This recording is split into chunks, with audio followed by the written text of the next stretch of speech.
کبھی سوچا ہے کہ پرانے شہروں کی گلیاں یہ کیا کہانیاں سناتی ہوں گی؟ آج ہم چلتے ہیں بخارا کی طرف، ایک ایسی جگہ جہاں ہر دروازے اور ہر دیوار کے پیچھے صدیوں پرانی تاریخ آج بھی سانس لیتی ہے۔ اور کہا یہ جاتا ہے کہ بخارا کی انہی گلیوں میں ہر دروازے کے پیچھے ایک پوری کی پوری تہذیب آباد ہے۔ اب یہ بات سننے میں تو بڑی شاعرانہ لگتی ہے نا، لیکن اس کے پیچھے ایک بہت ہی گہری حقیقت چھپی ہے، اور آج ہم اسی حقیقت کو جاننے کی کوشش کریں گے۔ دیکھیں، یہ جو دروازے تھے نا، یہ صرف لکڑی کے ٹکڑے یا اندر آنے جانے کا راستہ نہیں تھے، بلکہ یہ اس دور کے اسلامی معاشرتی نظام کی ایک جیتی جاگتی مثال تھے۔ ایک ایسا نظام جس نے پورے سماج کو اب کہہ لیں کہ ایک دھاگے میں پرو رکھا تھا۔ تو سوال پھر وہیں آ جاتا ہے کہ بھئی آخر ایک دروازہ ایک پوری تہذیب کو اپنے پیچھے کیسے چھپا سکتا ہے؟ اور مزے کی بات یہ ہے کہ اس کا جواب حیران کن حد تک سادہ ہے۔ اس پورے راز کی جو چابی ہے نا، وہ صرف ایک ہندسے میں چھپی ہے، اور وہ ہندسہ ہے دو۔ جی ہاں، صرف دو۔ لیکن کیسے؟ آئیے دیکھتے ہیں۔ اچھا، تو یہاں سے اصل کہانی شروع ہوتی ہے۔ ہر دروازے پر ایک نہیں بلکہ دو الگ الگ کنڈے لگے ہوتے تھے۔ تو آئیے ذرا اس راز کو کھول کر دیکھتے ہیں کہ آخر یہ پورا سسٹم کام کیسے کرتا تھا۔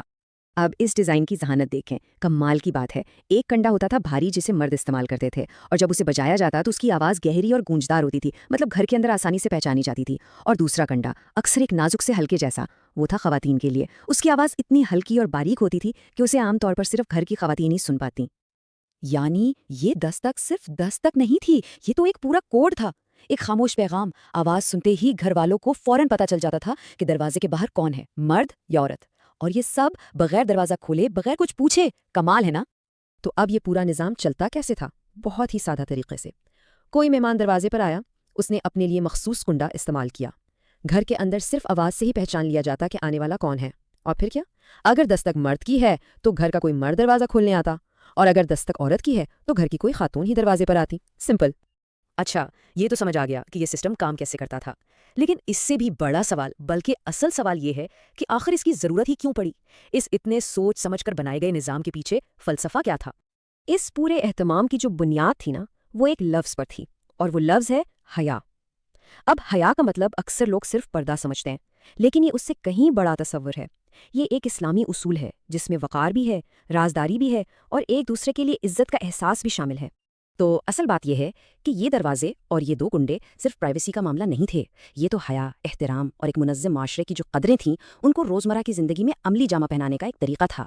یہ پورا سسٹم اس بات کو یقینی بناتا تھا کہ گھر کی خواتین کو غیر ضروری طور پر کسی بھی نامحرم مرد کے سامنے نہ آنا پڑے۔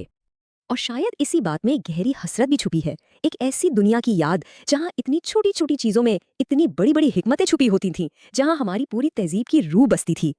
بخارا کے یہ دروازے تو خیر اب تاریخ کا حصہ ہیں، لیکن یہ اپنے پیچھے ایک بہت بڑا سوال چھوڑ جاتے ہیں، اور وہ سوال یہ ہے کہ آج کے دور میں ہماری ٹیکنالوجی میں، ہمارے رہن سہن میں وہ کون سی ایسی چھوٹی چیزیں ہیں جو ہماری تہذیب اور ہماری قدروں کی کہانی سنا رہی ہیں؟